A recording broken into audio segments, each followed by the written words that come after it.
Tinatanong ni Damian kung bakit niya siya pinatawag. Sinasabi ni Chelsea na mabilis siyang magalit, paano na lang sila mag-uusap kapag dumating na ang pagkain.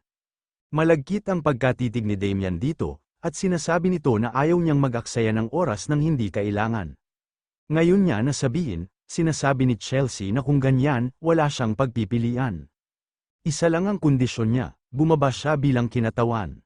Sinasabi ni Damian na parang wala siyang tiwala kay Guillermo Blackwing. Sinasabi ni Chelsea na wag siyang magkakamali, kung kukunin ni Sir Guillermo ang kanyang palakol, ang isang tulad niya ay wala lang sa kanya. Pero ginagawa niya ang kahilingang ito dahil nais niyang pangalagaan ang kanyang lakas bilang paghahanda sa tunggalian laban sa pamilya ng Marquis. Magiging mahirap kung siya ay nasugatan sa isang walang kabuluhang tunggalian, tama ba? Sa isip-isip ni Damian na may punto siya, sa isang banda. Tinatanong ni Damian kung bakit niya pagbibigyan ang kanyang kahilingan. Anong meron sa kanya? Sinasabi ni Chelsea na kung bababa siya, tutuparin niya lahat ng hiling niya. Batid ni Damian na sa tingin niya ba na alam niya kung ano ang gusto niya.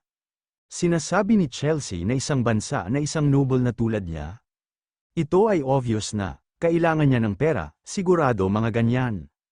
Sa isip-isip ni Damian na ang paghusga sa iba ng walang ingat. Gaano siya kayabang, sinasabi ni Damian na hindi ba't mas mahusay ang duke sa pagbibigay sa kanya ng mga bagay na yon.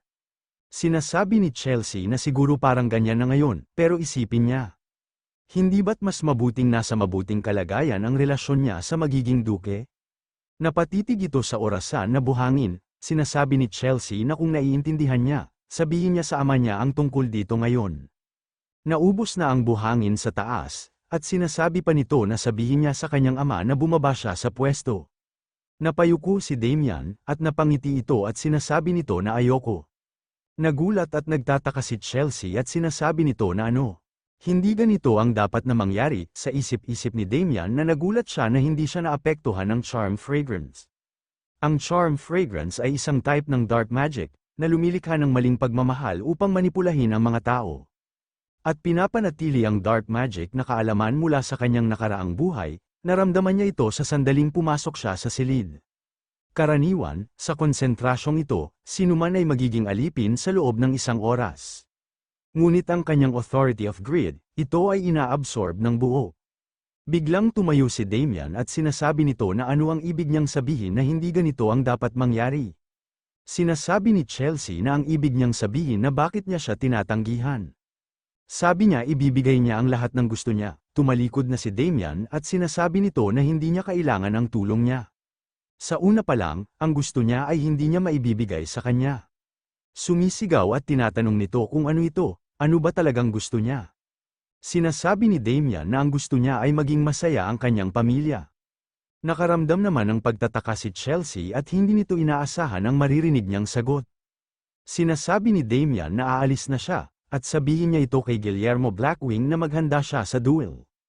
Napatahimik naman ng sandali si Chelsea, at sinasabi nito na ang kanyang pamilya ay dapat na talagang mahalaga sa kanya. Pagkatapos ay hayaan niyang ilagay ito sa ibang paraan. Bumaba siya sa pagiging representative, kung ayaw niya, magpapadala siya ng tao.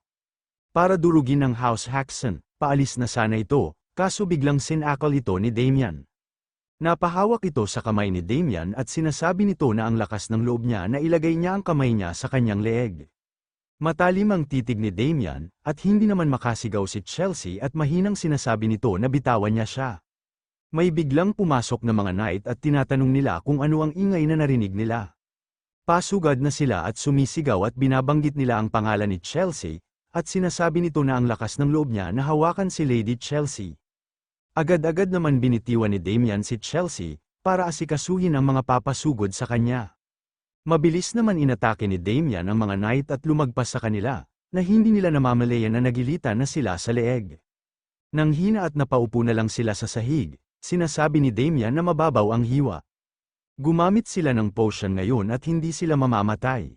Chelsea Gold Pixie, hanggat gusto niyang laslasin ang lalamunan niya dito at ngayon, magpipigil siya. Iyon ay magiging napakamaawaing parusa para sa kanya. Kaya abangan niya ang mga ito, ang mga kakilakilabot na mangyayari sa kanya sa susunod. Umalis na si Damian sa silid, at nakaramdam naman ng panginginig si Chelsea. Dali-dali naman pumasok ang kanyang katulong na si Rebecca. At tinatanong nito kung ayos lang ba siya, galit na sinasabi ni Chelsea na naglakas loob siya na bastyusan siya ng bastos na yon. Papatayin niya siya, kahit anong mangyari papatayin niya siya. Sumisigaw at tinatawag nito si Mustang Furry, pinagpapawisan na pumasok ang matabang lalaki at sinasabi nito na siya si Mustang Furry, dumating na agad ang tawag. Sumisigaw at tinatanong ni Chelsea na kung ano ang nangyari. Bakit hindi umubra sa kanya ang charm fragrance, sinasabi ni Furry na hindi niya din alam. May mga bihirang kaso ng mga taong may malakas na immunity sa dark magic. Baka isa siya sa kanila, binato naman ni Chelsea si Furry, at sinasabi nito na tarantado. At tinatanong nito kung kamusta si Guillermo Blackwing. Nasaan siya, sinasabi ni Furry na kung si Sir Guillermo ang hinahanap niya, nasa tavern siya. Kailangan daw niyang magpabuga ng singaw pagkatapos ng nangyari sa hall ngayon. Sinasabi ni Chelsea na bukas na ang tunggalian at umiinom siya sa labas. Ang baliw na yan, ikaw, sigurado ba siya talaga na kayang talunin ni Guillermo Blackwing si Damian Haxon? Sinasabi ni Furry na syempre naman, si Sir Guillermo Blackwing ang masterpiece ng Yulon. Wala pa siyang nakitang kabalyero na may higit na mas dark magic affinity kaysa sa kanya. Nakikiusap siya sa kanya Lady Chelsea na huminahon siya. Sisiguraduhin niya na ang Yulon ang magbibigay sa kanya ng House of the Duke. Galit na sinasabi ni Chelsea na siguraduhin niya na panatilihin niya ang kanyang salita. Kung hindi, siya muna ang mamamatay, sinasabi ni Furry na oo. Isa sa isip niya yan, hindi naman nila namamalayan na hindi pa pala nakaalis si Damian, at nakikinig lang pala ito. Sa isang building, makikita dito na nakatulog na si Victor at hawak-hawak nito ang kanyang mga sandata. Sinusuri naman ni Damian ang kanyang bagong sandata. Sa isip-isip ni Damian na ang mga Yulon, hindi niya akalaing makikita niya silang muli rito. Ang mga Dark Mage, gaya ng inaasahan, kaugnay si Chelsea Gold Pixie sa Dark Mages. Sa kasong ito, yung energy na naramdaman niya kay Guillermo Blackwing noon ay ang Dark Magic. Pinitik ni Damian ang kanyang espada, at naglabas ito ng isang wave ng mana. At may nahulog na isang bagay sa ulo ni Victor, sa isip-isip ni Damian na kumpara sa pagdaan sa hirap sa paghahanap ng duke at pagpapaliwanag sa sitwasyon, mas mabuti sigurong ipakita sa kanya bukas, di ba? Dumating na ang araw ng tunggalian, makikita dito na pumasok na si Guillermo sa paglalabanan, at sumisigaw ito. May nagsasalita at sinasabi nito na siya si Guillermo Blackwing. Ito pala si Pable at sinasabi nito na mukhang malakas siya. Sinasabi ng payat na lalaki na Pable, sino sa tingin niya ang mananalo? Sinasabi ni Pable na kung isa sa alang-alang lang nila ang kanilang reputasyon, malamang na si Guillermo Blackwing ang mananalo. Sinasabi ng payat na lalaki na pagkatapos, ay sa wakas, ay makakalaya na sila sa pagkakahawak ng malademonyong Damian Haxon na yun. Ang ginawa niya sa kanila nitong nakaraang 2 araw. Ay isang one-sided beating lang, ang alam niya lang ay nag-enjoy siya sa ginagawa niya. Sinasabi ni Pable na gusto niya rin siya matalo, pero sa isip-isip ni Victor na young master, nakikiusap siya na manalo siya. Nakamasid lang ng mabuti si Ernst kay Damian, nakatayo na sila Damian at Guillermo sa gitna ng arena. Sinasabi ni Guillermo na hindi niya siya nakikitang natatalo. Tinatanong ni Damian kung ano ba ang dinadaldal niya.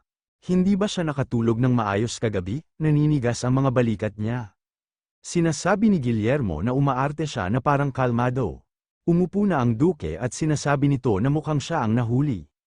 Tulad ng pinanggako niya, ang mananalo sa laban ngayon ay ipagkakatiwala sa posisyon ng kinatawan. Sana tanggapin ng lahat ang resulta ng mapayapa, sa isip-isip ni Chelsea na tamasahin ito hanggat kaya niya, ama, dahil mananalo si Sir Guillermo sa tunggaliang ito. Sinasabi ng duke na kung gayon, simulan na ang laban. Nilabas na ni Guillermo ang kanyang double axe, at pinaikot-ikot ito sa kanyang mga kamay. At sinasabi nito na Damian Haxon, ang pagtanggap sa tunggalian na ito ay ang kanyang pagkakamali. Ipapakita niya sa kanya kung bakit siya tinawag na Wild Beast. Sumugod na si Guillermo Blackwing, naghahanda naman si Damian sa mga mangyayari, at pinitik nito ang kanyang espada. Dahil dito, naglabas ito ng mana wave, napatigil naman si Guillermo at nagtataka dito. At bigla na lang ito tumalsik sa mana wave na ginawa ni Damian. At buti na lang napigilan nito ang kanyang pagtalsik. Nagtataka at pinagpapawisan nito at tinatanong nito kung ano ang nangyari, ngayon lang. Nabahala naman si Chelsea sa mga nakikita nito, Sinasabi ng duke na yon ay medyo hindi pangkaraniwang pamamaraan. Sa isip-isip ng matandang knight na ang teknik na yan. Pasugad na ulit si Guillermo at sinasabi nito na siya na tarantado na knight. Anong kakaibang pangkukulam ang ginagawa niya? Ginamit ulit ni Damian ang mana wave, at sa pagkakataong na ito ay sunod-sunod ito. At tinamaan si Guillermo sa kanyang balikat, napahinto ito, at galit na sinasabi nito na siya. At sa pangalawang pagkakataon, tinamaan si Guillermo sa kanyang mukha. At napapasukan na lang ito ng dugo, at sinasabi nito na ikaw. Siya na maliit na insekto, naghahanda na ulit si Damian ng atake, at sinasabi nito na sapat na ang kalokohan. At tinusok nito ang kanyang espada sa lupa, naglabas ito ng malakas na mana wave. At napapasigaw si Guillermo sa sakit na nararamdaman niya. Ang lahat ay hindi makapaniwala sa mga napapanood nila at nasasaksihan. At may mukhang lalabas sa kanyang bibig, napasok na pala ito ng maitim na bagay. At patuloy na bumubuhos ang kanyang itim na suka, nagtataka at napapatanong ang duke kung bakit ba nagkakaganyan si Sir Guillermo. Sa isip-isip ng matandang knight na hindi ito pwede, nababahala naman si Chelsea sa mga nakikita nito. At sa isip-isip nito na hindi maari, napaluhod na si Guillermo, at patuloy pa din ito nagsusuka, at bigla na lang ito napahiga.